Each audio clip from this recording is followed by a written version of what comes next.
Kanalıma hoş geldіңіздер. 2024 жылға арналған жұлдыз жорамал. Осы жылы кімдерге үйленуге болмайды. 2024 жыл кебісе жыл саналса да, көпшілік үшін айтарлықтай оң өзгерістерге, қызықты оқиғаларға, күтпеген кездесулер мен үлкен мүмкіндіктерге толы болмақ.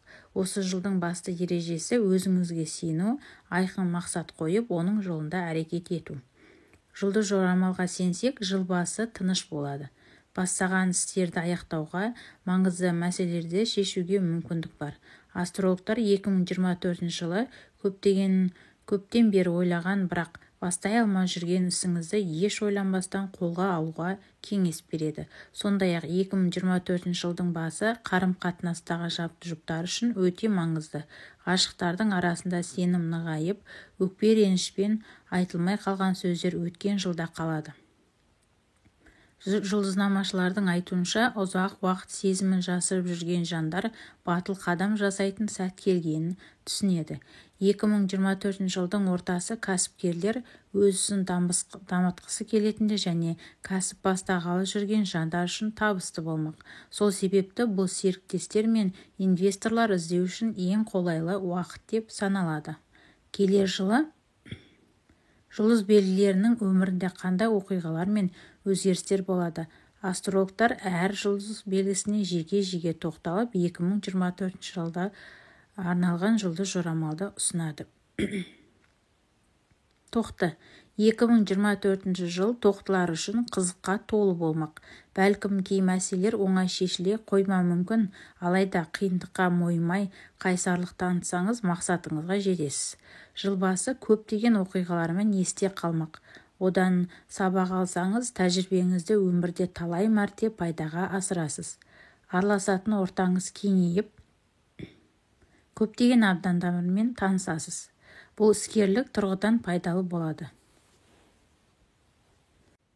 Мергенде жоспарын айқындап, оларға баса назар аударса, 2024 жылдың алғашқы жарты жылдығында қызметінде немесе кәсібінде табысқа кенеледі. Келер жылы өзіңізді мүлдем жаңа дүниеде сынап көруге мүмкіндік болады. Ол мүмкіндікті жіберіп алмауға тырысыңыз. Кәсіпкерлер мен менеджерлер өз кәсіпорнын жаңа деңгейге шығару үшін маңызды келісімшарт жасау мүмкін. Ал жалдамалы жұмыс істеп жүргендер қызметте көтеріледі, немесе қазіргіден де ірі ұйымға жұмысқа тұрады. Мамыр айы мергендер үшін кәсіби тұрғыдан сәтті кезең болмақ. Келер жылы басталатын романтикалық қарым-қатынас уақыт өте сіз үшін бағалы дүниеге айналады. Бұл жолғы махаббат хикаясы сіздің бұрын-соңды бастан кешірген сезімдерден айтарлықтай өзгеше болады. Желтоқсан айында мергенде жеке өмірінде маңызды шешім қабылдайды. Ал ерлі-зайыптылар үшін 2024 жыл қиынға соғады. Қарым-қатынаста мәселелер тамыз айынан бастап байқалады. Мергендер айдаһар жылы. Қаржылық мәселелерге бас ауыртпайды. Астрологтар мергендердің қолынан келмейтін дүниелерді аңсап, ол үшін тер төгудің қажеті жоқ деп санайды. Қай іске икемі болса, соған бет бұрғаны дұрыс. Таразы. Таразылардың өмірінің белгілі бір кезеңі аяқталып жатқаны анық. Оларға өткенді ұмытып, болашаққа ұмтылу оңай болмайды. Алайда таразылар дұрыс жолда екенін, осы бетімен таймаса кез келген белесті бағындыратынын есте ұстағаны жөн. Аталмыш жұлдыз белгілері үй, пәтер, коттедж сатып алып, құрылыс жұмыстарын бастайды. Жұлдыздар таразыларға туған жерден көшпес бұрын шетелдің заңдарын мұқият оқып шығуды ұсынады. Таразылардың жаңа жылы шиеленіспен басталады. Жұмыста келіспеушіліктер болып, өзіңіздің нүкте қойғыңыз келіп жүрген бәсекелестік одан сайын күшеюі мүмкін. 2024 жылдың ортасы қызыққа толы болмақ. Таразылардың күтпеген шешімдер мен шағымдар тосын сыйлар күтеді. Түйсігіне сенетін және өзгерістерден қорықпайтын таразылар көптен бері армандап жүрген дүниелерге қол жеткізеді. Тек соның жолында әрекет етсе болғаны. Егер ұзақ уақыттан бері ойлап жүрген идеяңыз болса, жазда іске кіріскеніңіз жөн. Бұл кезең романтикалық қарым-қатынастар үшін де қолайлы болмақ. Жылдың соңы жағымды әсер мен қуанышты сәттерге толы болады. Ескі таныстарыңызбен қарым-қатынасыңызды нығайтасыз. Сондай-ақ таразыларды жаңа таныстықтар күтіп тұр. Жақындарыңыздың сізге берген қолдауының арқасында өзіңіздің сенімді әрі сабырлы сезінетін боласыз. Астрологтар таразыларға жаман әдеттерден арылып, пайдалы нәрселерді үйренуге кеңес береді. Арыстан. Жұлдыздар арыстандарға келер жылға құрған жоспарларыңызды қайта қарап шығуға кеңес береді. Нәтижесінде өзіңіздің жан дүниеңіздің шын мәнінде не қалайтынын түсінесіз. Барлығын ой елегінен өткізіп, қандай маңызды дүниелерге назар аудару керегін түсіну үшін асықпай ойланыңыз. Ойыңызда жүрген жаңа идеяларды жүзеге асыру үшін кейбір жоспарлардан бас тартуға тура келеді. Ақпан айынан жаздың соңына дейінгі уақыт жұмысқа, бизнеске қатысты мәселелерді шешуге және жаңа серіктестер табуға өте қолайлы. Сондай-ақ қызметіңізді өзгертуіңіз мүмкін және бұл сіздің кірісіңізді айтарлықтай арттырады. 2024 жылдың басында жеке өміріңізден гөрі жұмысқа мән бергеніңіз жөн. Сәйкесінше жұбыңызбен араңыз суып, бір-біріңізден алшақтап кетуіңіз мүмкін. Келер жылы барлық даулы мәселелерді толығымен шешу мүмкін болмайын деп тұр.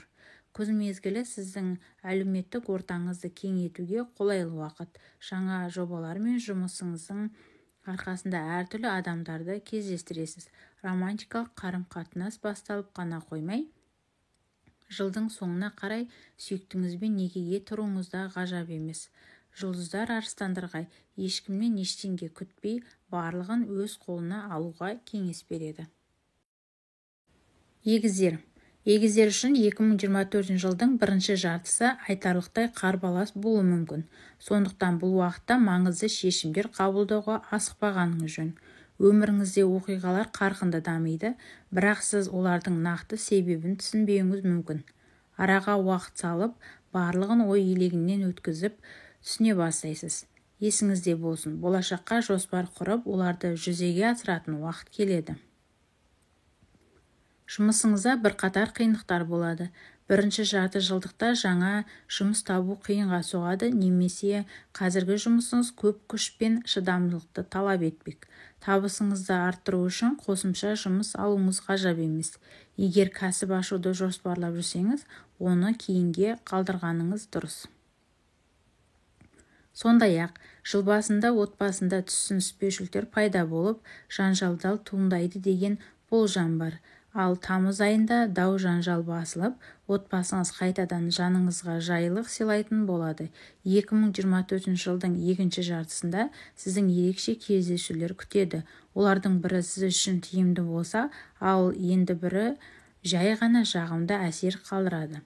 Ғашықтық сезімнің қандай болатынын ұмытып қалған егіздердің жеке өмірінде де оң өзгерістер болады. Қыркүйек айынан жылдың соңына дейін уақытта ұзақ мерзімді жоспарларға арнаған дұрыс. Сондай-ақ денсаулыққа көңіл бөлгеніңіз абзал. Қосымша жұмыс пен күйзелістің соңы жақсылыққа апармайтынын ескеріңіз. Сондықтан күз айларында жұмыстан бөлек демалысты да ұмытпағаныңыз дұрыс.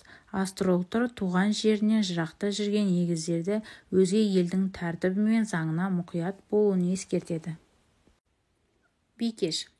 2023 жылы болған оң өзгерістер келер жылы жалғасын таппақ. Бикештер жылдың басында университетке түсу, академиялық дәрежені қорғау немесе жай саяхаттау сияқты даму жолында тамаша мүмкіндіктерге ие болады. Сондай-ақ шетелдік компаниялармен бірге табысқа жетіп, импорт пен экспортта тиімді жұмыс істейсіз. Егер ұзақ уақыттан бері бір нәрсе үйрену немесе жаңа мамандық алу туралы ойлап жүрсеңіз, нақты әрекеттерге көшкеніңіз абзал. Аз уақытта жақсы жетістіктерге жетіп, оң нәтижесін көресіз. Жалпы бірінші жарты жылдықта еңбекке, кәсіби біліктілікті арттыруға және өз-өзіңізді жетілдіруге қолайлы уақыт. Көктемде бикештердің қаржылық мүмкіндіктері артып, серіктестермен және клиенттермен бірге атқарған жұмыс көп пайда әкеледі. Жыл ортасы бикештер үшін қиынға соғуы мүмкін. асығыс шешім қабылдап үлкен қателіктер жіберуге бейім боласыз. Сол себепті өзіңізге біраз уақыт беріп, мұқият ойланып, көп ақпарат жинауға тырысыңыз. Айналаңыздағы адамдармен қарым-қатынас құрғанда да сақ болғаныңыз абзал. Олар барынша сіздің сеніміңізге кіруге тырысып бағады, бірақ бәріне бірдей сенуге болмайтынын ескеріңіз. Бикештердің жеке өмірінде де біраз өзгерістер орын алады. Ажырасып кеткен ерлі-зайыптылар өзара түсінісіп, алдағы уақытта қалай әрекет ету керегін шешеді. Бикештер сүйіктісіне және жеке өміріне асқан жауапкершілікпен қарау керек. Екі жақта қарым-қатынаста енжарлық таныса айырылысып кету ғажап емес. Бикештер өмірінде бір адаммен тоқтап қалмайтынын, оған да лайықты жан табылатынын ұмытпағаны дұрыс. Шаян. Жұлдыздар шаяндарға 2024 жылдың басын демалысқа арнауға кеңес береді. Шаяндар келер жылы жұмыс орнын ауыстырып, немесе өз кәсібін ашу мүмкін.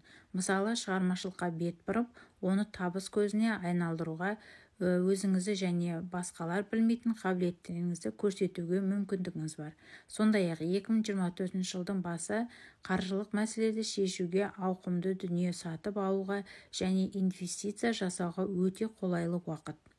Бәлкім жылжымайтын мүлік сатып алуыңыз мүмкін, алайда құжат мәселесіне келгенде аса сақ болғаныңыз жөн. Наурызда шаяндар үшін жағымсыз өзгерістер болуы мүмкін. Іскерлік қарым-қатынастар шиеленісіп, отбасында да жайсыз жағдайлар орын алу ғажап емес. Айналаңыздағы адамдардың шешілмей жүрген мәселелеріне бас ауыртып, күш жұмсайсыз. Алайда еңбегіңіз бірден бағалана қоймайды. Қандай жағдай болса да, эмоцияға берілмей, мәселені ақылмен шешуге тырысыңыз. Келер жылы шаяндар отбасылығына байланысты одан әрі нығайтпақ. 2024 жылы аталмыш жұлдыз белгісінің той, сәбидің дүниеге келуі секілді қуанышқа толы сәттер күтіп тұр. Басқа қалада немесе шетелде тұратын ескі достарымен немесе таныстарыңызбен қарым-қатынасты жаңғыртуыңыз мүмкін. Ал бойдақтарға келер жылы сүйіктісін кездестіріп жұп жарастырады. Шаяндарға қызмет сатысында жоғарыға өрлеуге және кәсіби дамуға себеп болатын жақсы жобалар ұсынылмақ. Астрологтар шаяндарға қараңғы түннен кейін таң ататын және қандай жағдай болмасын, әр нәрсенің өз қайыры болатынын ескертеді. Саршаян. 2024 жылы саршаяндарда жаңа жобалар мен жоспарлар күтіп тұр. Десе де сондай өзгерістерді ескере отырып, олар өз өміріндегі маңызды дүниелерге көңіл бөліп, қажет емес нәрселерден арылған дұрыс. Саршаяндар жыл басын қажырлы еңбекке арнағаны жөн. Кәсіби өрлеуге ұмтылатын саршаяндар үшін жаңа жылдың алғашқы кезеңі оңай болмайды. Тіпті әдеттегі қарапайым жұмыстардың өзі қиынға соғуы мүмкін. Қызметте бәсекелестік күшейіп, қарсыластарыңыз сізді басып озу үшін құйтырқы тәсілдерге жүгінеді. Сол себепті жаныңызда адал деген адамдарды жинаңыз. Сеніміңізге кіруге тырысқан адамдардың бәріне сене берудің қажеті жоқ. Алайда жыл ортасы саршаяндар үшін қолайлы болады. Бұған дейін шешімін таба алмай жүрген мәселелерді бір жақты етіп, мақсаттарыңызды айқындайсыз. Жоспарлап жүрген іс-сапарыңыз да сәтті болмақ. Жаңа таныстар іскерлік немесе достық сипатта жалғасу мүмкін. Сонымен қатар, әлеуметтік ортаңыз айтарлықтай өзгереді, ал жыл соңында өміріңізде түрлі өзгерістер болып, уайымға салуыңыз мүмкін. Қоныс аудару, жұмыс орнын ауыстыру немесе үйлену туралы маңызды шешім қабылдайсыз.